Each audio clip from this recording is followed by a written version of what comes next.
Hello! The purpose of this short film is to provide our adoptive families with instructions on completing the self-reports for adoption from the People's Republic of China. In this video, we will cover the post-adoption report schedule, how to complete the page 1 form, what to include in the report content, documents to include with each report, and correctly submitting your post-adoption self-report. As you have probably heard, in December 2014, the CCCWA announced changes to their post-adoption reporting requirements. If your child's travel approval was issued before January 1, 2015, the 3 post-adoption reports written by your home city agency will need to be submitted at 1, 6, and 12 months. And the 3 reports written by your family will need to be done at 24, 36, and 60 months. If your child's travel approval was issued after January 1, 2015, the 3 post-adoption reports written by your home city agency will need to be done at 3, 12, and 24 months, and the 3 reports written by your family will need to be done at 36, 48, and 60 months. So, adoptive families with travel approvals, both before and after January 1, 2015, have the same responsibility. 3 reports completed by the adoption agency and 3 reports written by the adoptive family over a 5-year period. But the timeline of when these reports are due has been modified. A quick clarification about the first report due.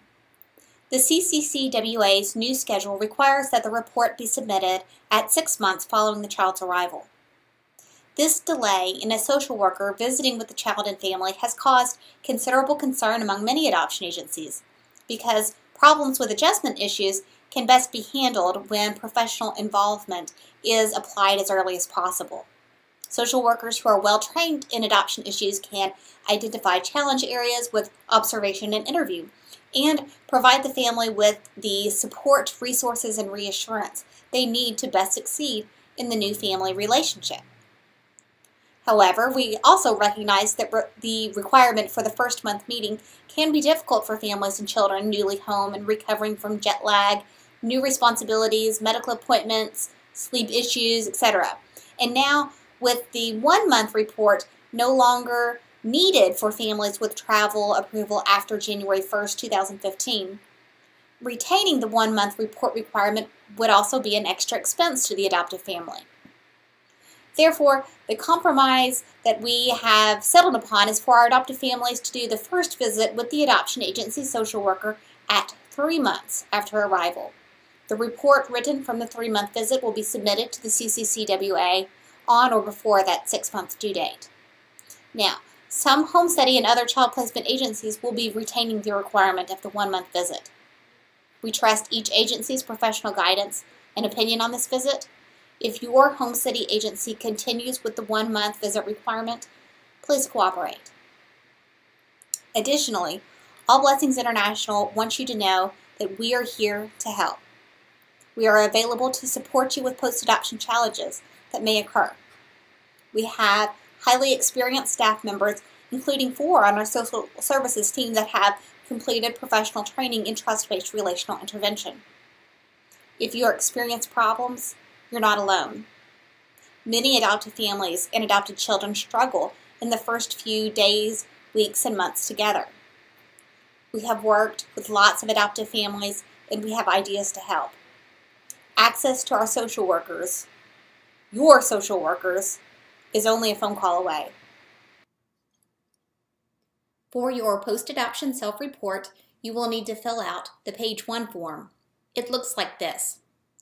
The Notice of Coming to China for Adoption number and the issue date is found on your Notice of Coming to China for Adoption, also called the travel approval. Insert the number listed on the travel approval as the answer for number 2 and the issue date in number 3. Indicate the report sequence by marking the appropriate box.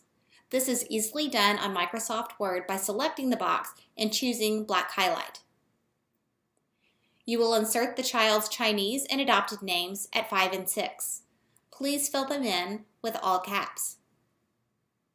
Number 7, the child's date of birth, should be written in the format of year, month, date. This same format applies for all other dates, requested on the page 1 form. At number 9, you will enter the date of the adoption registration. This is the date that you finalized the adoption while in the child's Chinese province. Most likely you will remember this date, but if you're not sure, you can check the date on this page. Number 10 is the date of naturalization. This is the day that your child entered the United States and became a U.S. citizen. Again, you'll probably remember this date, but it can be found on the certificate of citizenship that looks like this. At 11 and 12, enter the father and mother's names in all caps. Number 13 asks for the dates of visits by your social worker for the first, second, and third visits for the reports that were written by the adoption agency. You may need to ask your social worker for these dates. If you have trouble locating them, we can help. Number 14 is the date that you guys finish the self-report. This date should match the date of your signatures, which will be included on the final content page.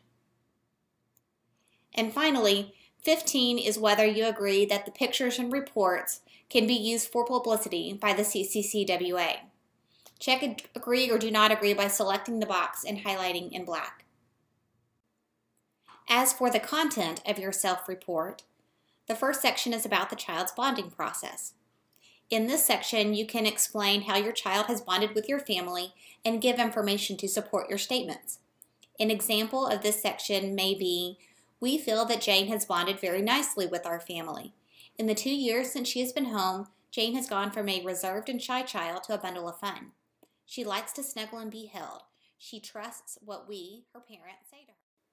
The second section is about the child's health and development, including the child's growth, vaccination status, treatment of special needs, identification of new medical problems, and prognosis for the future. The simple table in your worksheet provides an easy way to insert the needed information. Note, for taking measurements, you may wish to mark the circumference of the head and chest or find the child's length with a ribbon and then measure the ribbon. Kids can be squirmy, and this is usually an easier way to obtain accurate results. An example of this section may be, Jane's special need is repaired cleft lip and unrepaired cleft palate.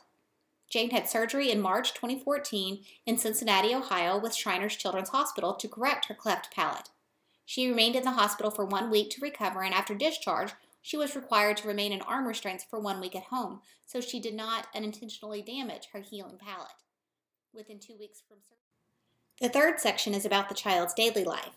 Include a few sentences about the child's diet, sleeping behaviors, play, child care, and anything else. An example for diet is Jane eats 3 meals and 2 snacks every day. For breakfast, she likes to eat eggs or dry cereal. For lunch and dinner, she eats lots of things such as pizza, peanut butter sandwiches, pasta, chicken, roasted. For sleeping, Jane usually goes to bed about 8:30 and wakes up at 7:30 a.m. She's a good sleeper and doesn't wake during the night unless she's not feeling well. She seems to sleep peacefully in a toddler bed next to our bed. We like to be close by to her during the night in case she needs anything. Jane stopped taking daily naps a few months ago.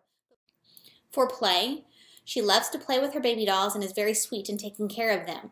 Jane has quite an imagination and loves to pretend. When she wakes up in the morning, she likes to watch Dora the Explorer, a children's cartoon. She loves to play with Play-Doh and work simple puzzles.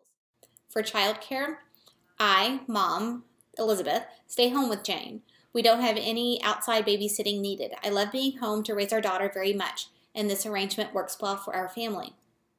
And in the other section, Jane has recently started taking dance lessons at the local studio, Daisy's Dance Academy. She is in the 4-year-old class for ballet and has. The fourth section is intellectual development. Here, you should include a paragraph about the child's acquisition of the English language and new skills or concepts that they are learning about or have mastered. An example is, we feel that Jane is a very bright little girl. Though she is only 4 years old, she can already identify colors, numbers, shapes, and body parts. She can count to 20 and recite the ABC song. The fifth section is about the child's personality development. This is the place to provide a simple explanation of the child's character and personality. Any supporting information you want to add here is helpful. Also, you can state whether you feel the child's psychology seems normal and healthy. An example is, I would describe Jane's personality as very happy when she is in familiar environments with people she knows well. She likes to laugh, play, and dance. She is smart and talkative. Sometimes she is stubborn or sensitive when she is told no. When in public or around strangers, The sixth section is about the child's education, academic ability, and school they attend. If any specialized educational programs are utilized, they could be noted here. If the child is not yet in school, you can discuss your plans for the child's education.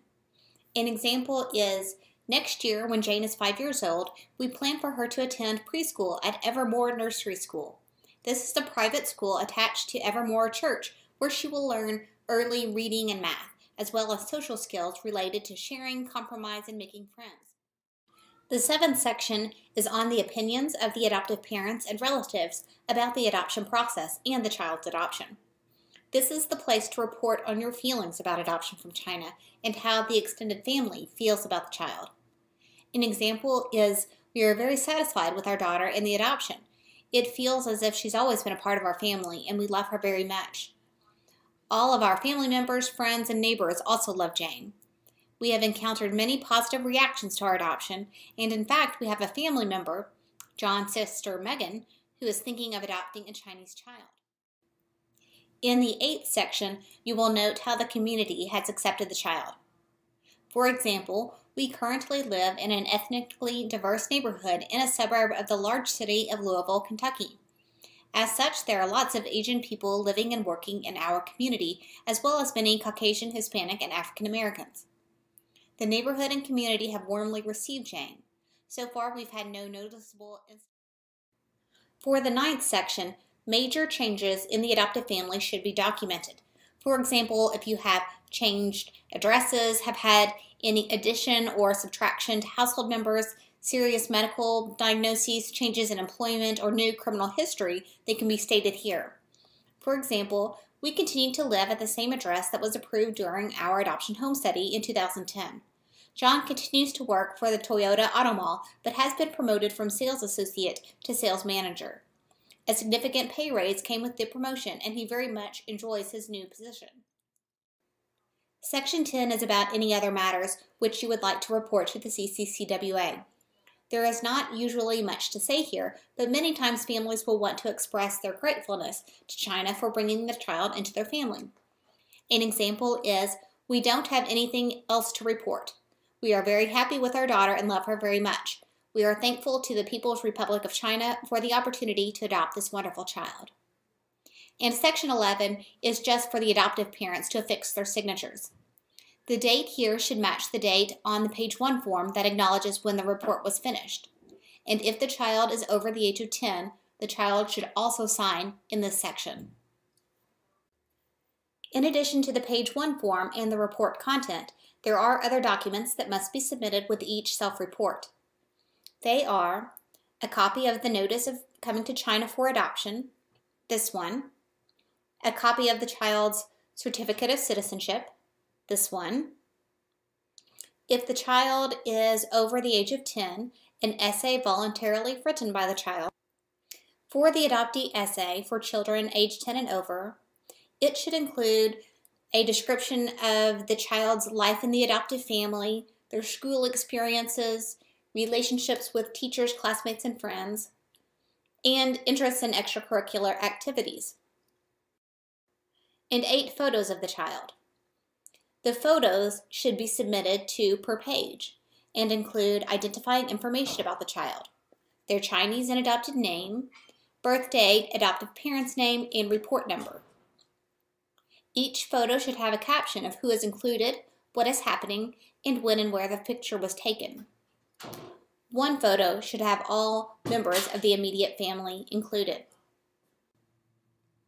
You will earn a Gold Star A+ and our agency and China staff gratefulness for submitting the self-reports as a color-scanned PDF and emailed to our agency like this, with the page 1 form, report content. Of course, I'm showing you an example with redacted or changed names, birth dates, etc. The Notice of Coming to China for Adoption letter, the child's certificate of citizenship, if the child is over age 10, their essay, and 4 pages of pictures.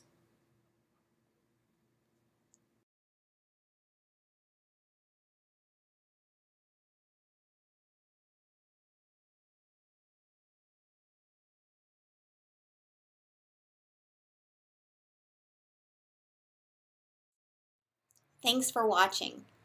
If you need assistance or have questions about the self-report, please don't hesitate to call our offices. We are here to serve. And when you're ready to adopt again, we're ready to help. Thank you.